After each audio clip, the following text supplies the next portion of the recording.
Selamat pagi semua, gimana nih kabar kalian? Apakah kabar kalian masih tetap baik-baik saja? Pastinya tetap baik-baik ya. Kalian masih baik-baik, masih diberi kesehatan, terus setiap harinya kalian masih sukacita setiap hari. Ini kita pembelajarannya di jam ketiga ya, jam setengah 10 sampai jam 12. Nah, tapi kalian harus tetap semangat ya. Jangan lesu-lesu. Pembelajarannya bisa disambil makan gitu kan. Nggak terasa kita kan pertemuannya sudah 3 kali ya. 3 kali ini, oke? Jadi mata pelajarannya kita tentuin dulu sekarang ya. Soalnya kan kalian saya share di grup, kalian nggak ada yang respon. Jadi saya nentuin untuk hari Senin itu akuntansi keuangan, Selasanya akuntansi pemerintah, terus Kamis itu akuntansi jasa ya. Nah, kemarin untuk akuntansi keuangan dan jasanya udah. Jadi hari ini kita melakukan pembelajaran mata pelajarannya akuntansi pemerintah. Nah, sebelum saya melanjutkan ke materi atau membahas materi, saya mengingatkan kepada kalian kalau yang belum absen, silahkan kalian mengisi absen terlebih dahulu. Soalnya absennya nanti itu jam 12 sudah ditutup.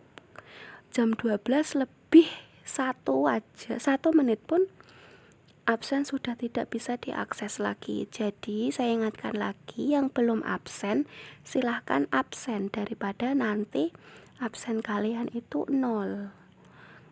Nah, terus yang kedua, kemarin ada yang sempat tanya, Bu, ini dicatat atau enggak? Nah, itu terserah sama kalian. Kalau kalian mau mencatat, ya silahkan dicatat. Catatlah poin-poin yang kalian anggap penting. Tapi kalau enggak, ya enggak apa-apa. Soalnya ini kan sudah otomatis saya share di Classroom ya. Terus di situ kan juga ada linknya atau PPT yang saya share. Nanti kalian belajarnya lewat situ aja.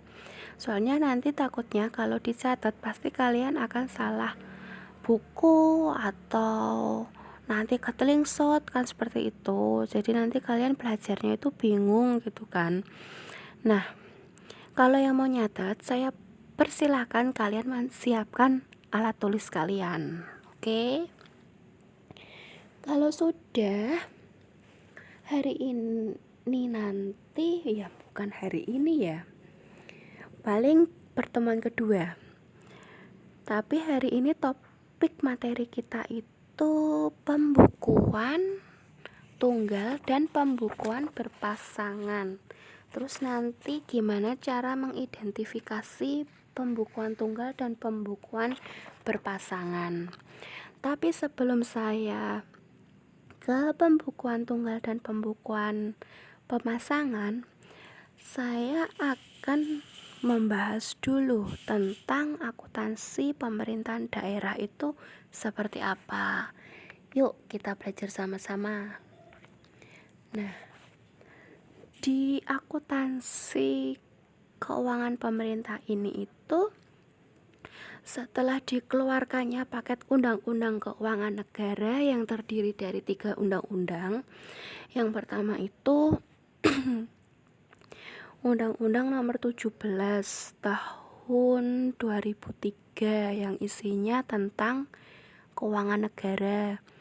Terus Undang-Undang Nomor 1 Tahun 2004 itu isinya pembendaraan negara.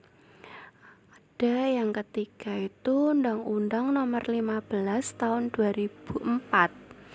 Isinya itu tentang pemeriksaan, pengelolaan, dan pertanggungjawaban keuangan negara. Nah, dari ketiga undang-undang ini itu nanti akan menjadikan suatu informasi negara yang meliputi informasi apa aja sih? Informasinya itu untuk meliputi pemerintahan pusat dan pemerintahan daerah. Nah, dari pemerintahan pusat dan pemerintahan daerah ini itu nanti akan dilengkapi dengan informasi yang mengenai tentang laporan realisasi APBN, APBD, terus kas, arus kas, dan catatan laporan keuangan. Ya, saya ulangi lagi ya. Jadi hakikat akuntansi pemerintah daerah itu tadi dikeluarkan oleh 3 undang-undang. Undang-Undang nomor 17 tahun 2003, Undang-Undang nomor 1 tahun 2004, Undang-Undang nomor 15 tahun 2004. Terus nanti dari ketiga undang-undang itu akan menjadikan sebuah informasi negara. Informasi ini meliputi informasi apa aja? Informasi tentang pemerintahan pusat dan pemerintahan daerah. Sampai di sini ada yang perlu ditanyakan atau kalian pahami dulu aja deh? Nah, udah. Kalau sudah, di sini saya ada pengertian tentang akuntansi pemerintahan daerah. Apa sih itu akuntansi pemerintahan daerah?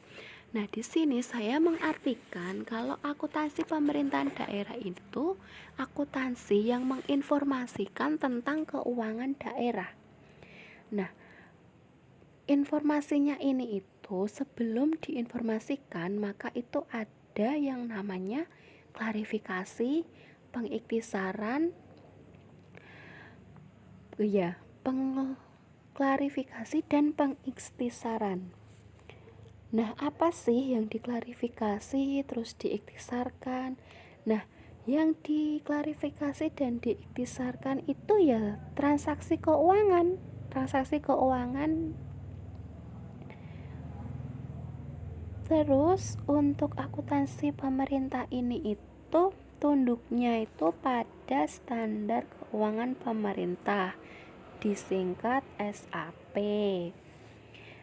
Kalau untuk akuntansi daerah sendiri itu akuntansi yang menyediakan informasi setiap daerah, entah itu provinsi, kota, atau desa. Dengan cara apa? Dengan cara mencatat, mengklarifikasikan, terus pengiktisaran.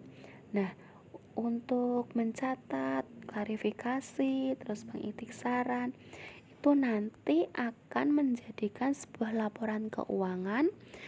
Laporan keuangannya itu nanti akan dijadikan untuk mengambil suatu keputusan.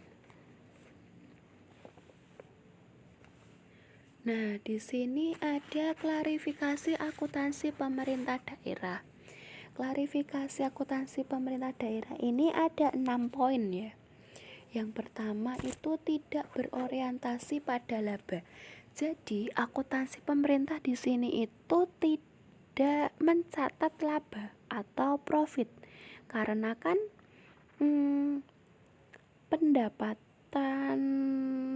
pendapatan negara itu kan diperoleh dari pajak ya. Jadi di sini itu tidak mengutamakan laba lah gitu, intinya tidak mengutamakan laba, karena kan di sini itu sifatnya pemasukan negaranya ini itu kan bersifat memaksa gitu loh, berupa pajak atau pendapatan lain. Jadi di sini hanya diterapkan dengan perundang-undangan gitu. Jadi kalau tidak berorientasi pada laba, intinya ya itu tadi pemerintah ini tidak menghitung laba atau profit, karena pendapatan daerah ini itu bukan daerah ya, pemerintah ya.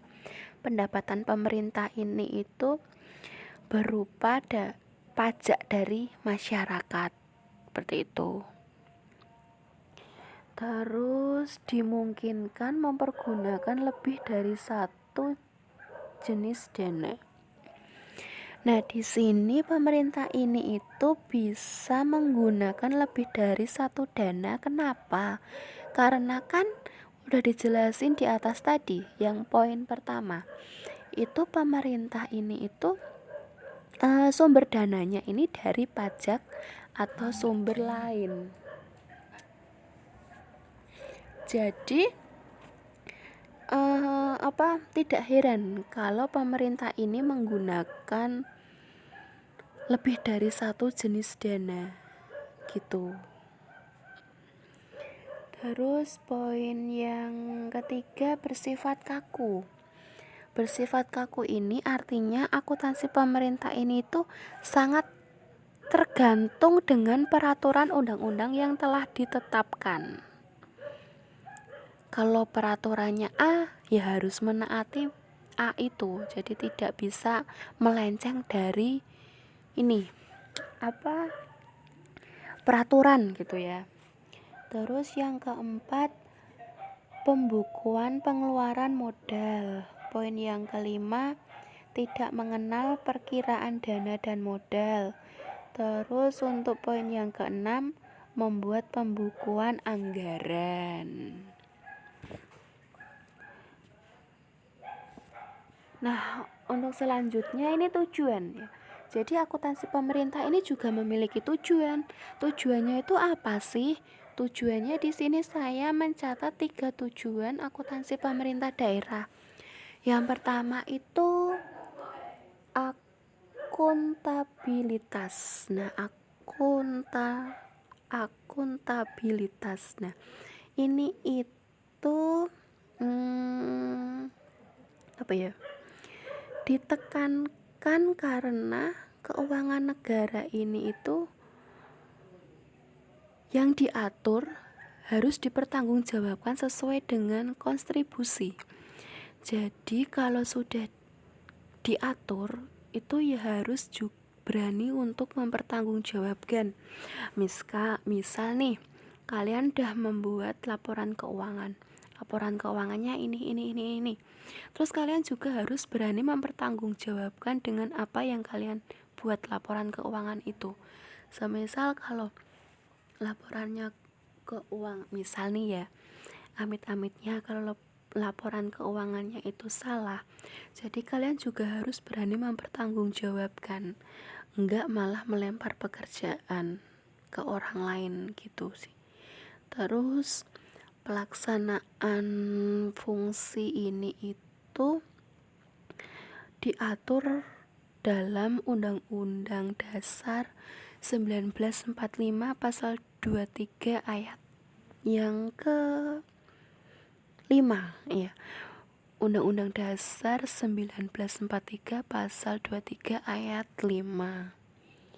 Terus untuk tujuan yang kedua itu manajerial.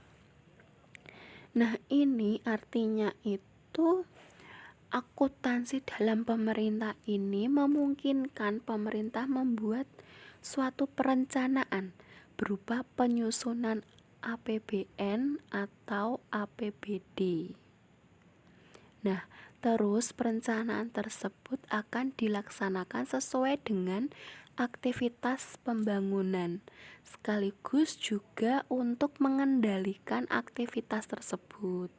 Jadi manajerial ini itu gunanya untuk melakukan perencanaan atau penyusunan APBN atau APBD sesuai dengan aktivitas pembangunan yang telah direncanakan, sehingga nanti hasilnya akan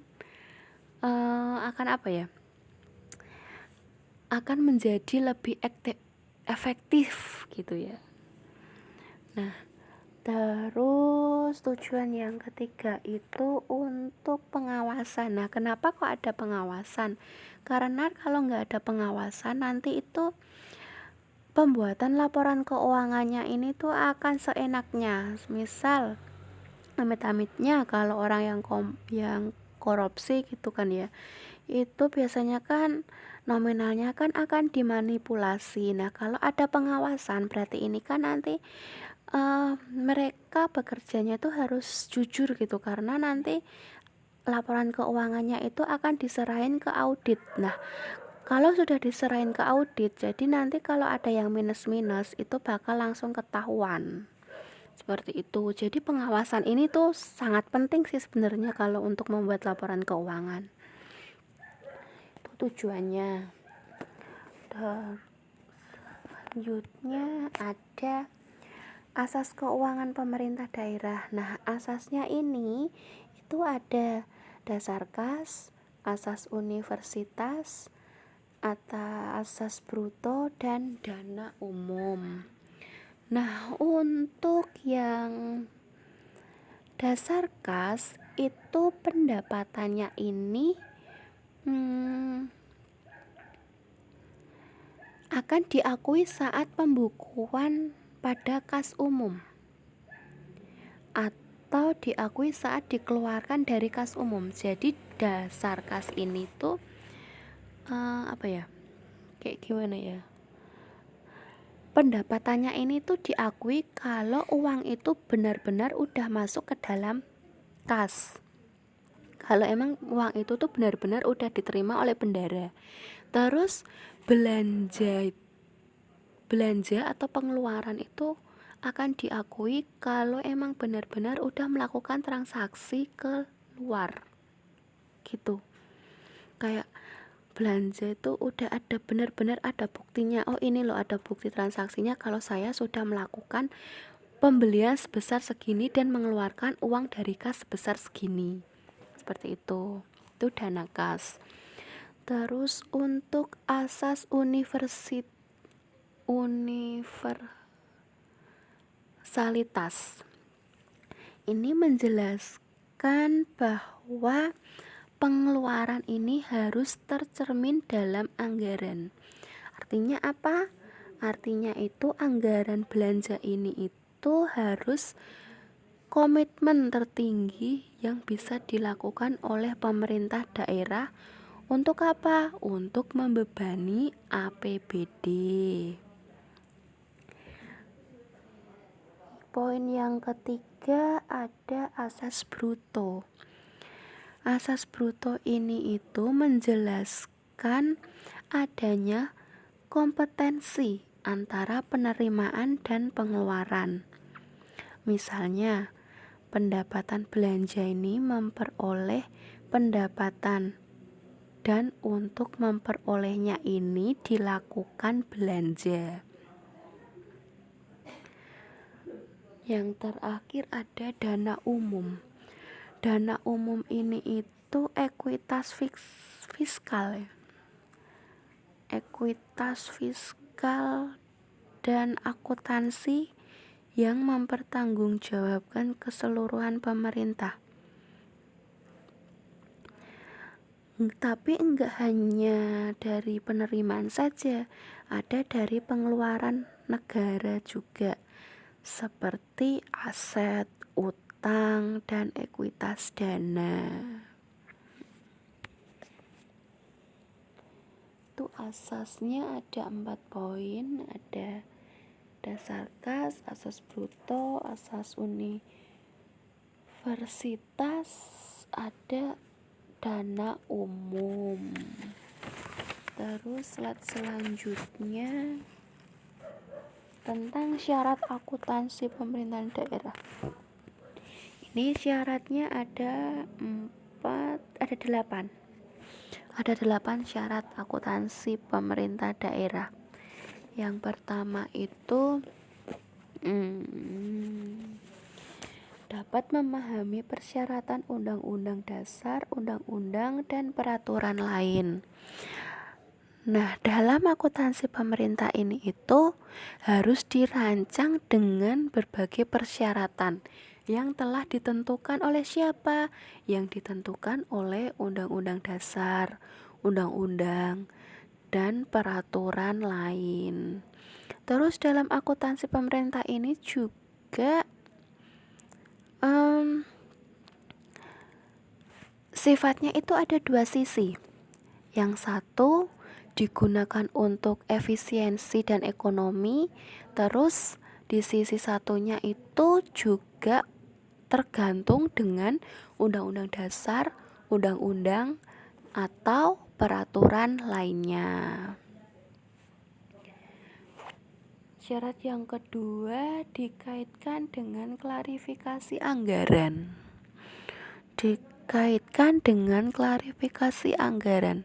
Jadi sistem akuntansi pemerintah ini itu harus dikembangkan sesuai dengan klarifikasi anggaran yang telah disetujui oleh lembaga legislatif. Kayak gini. Jadi seumpama ini kalian membuat anggaran ya, anggaran OSIS gitu ya. Contoh simpelnya, kalian akan membuat anggaran OSIS. Terus kan kalian udah rinci tuh anggarannya sekian untuk ini. Terus nanti kalian harus minta persetujuan dari pihak sekolah. Seperti itu. Terus fungsinya buat anggaran ini itu apa sih? Fungsinya ini itu digunakan untuk saling melengkapi. Apanya yang dilengkapi? Yang dilengkapi itu ya keuangannya itu tadi. Kalau kalian membuat anggaran untuk kegiatan OSIS, berarti untuk melengkapi kebutuhan atau keuangan OSIS. Tapi kalau ini kita bicara dengan soal pemerintah, berarti untuk melengkapi keuangan pemerintah. Poin yang ketiga, perkiraan yang harus diselenggarakan. Sistem akuntansi ini itu mengembangkan perkiraan. Perkiraan untuk apa? Untuk mencatat transaksi uang yang telah terjadi, entah itu dari pendapatan atau dari belanja. Tuh. Terus poin yang keempat, memudahkan pemeriksaan oleh aparatur negara. Ini sama dengan yang tadi, melakukan pengawasan. Jadi di sini itu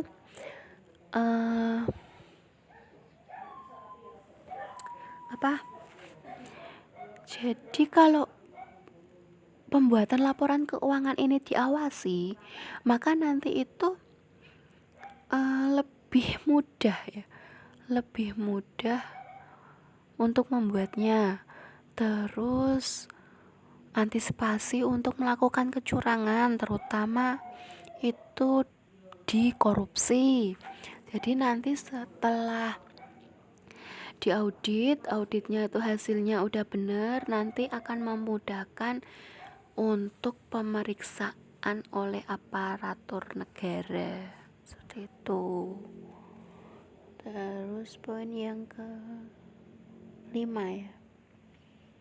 Poin yang kelima itu sistem akuntansi harus terus dikembangkan. Nah, sifatnya ini itu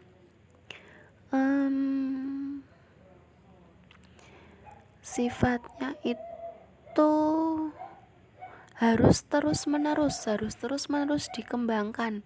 Untuk apa? Agar untuk mencapai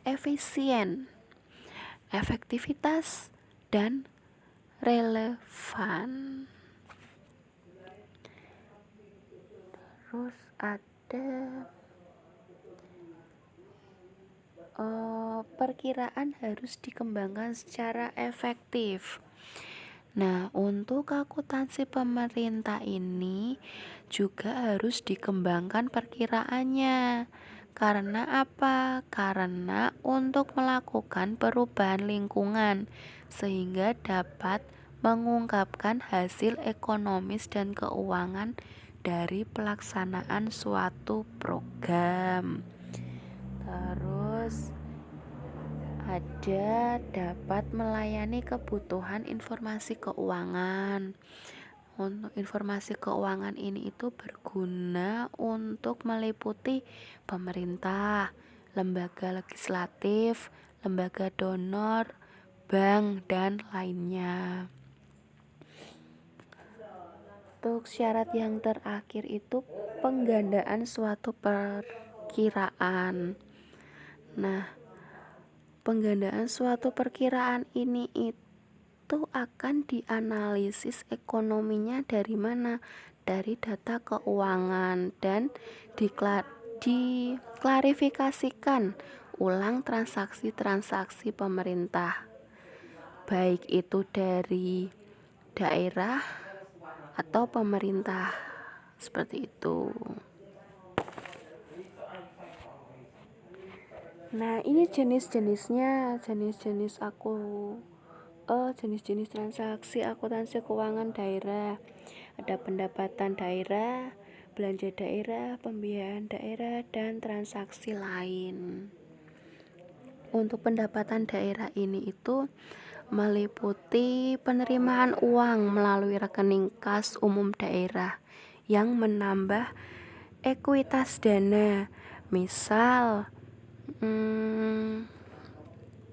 itu tadi pajak, terus pendapatan lain kayak sumbangan, terus kayak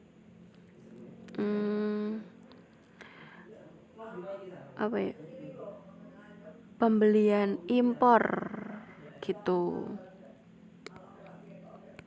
Terus selanjutnya ada belanja daerah. Belanja daerah ini itu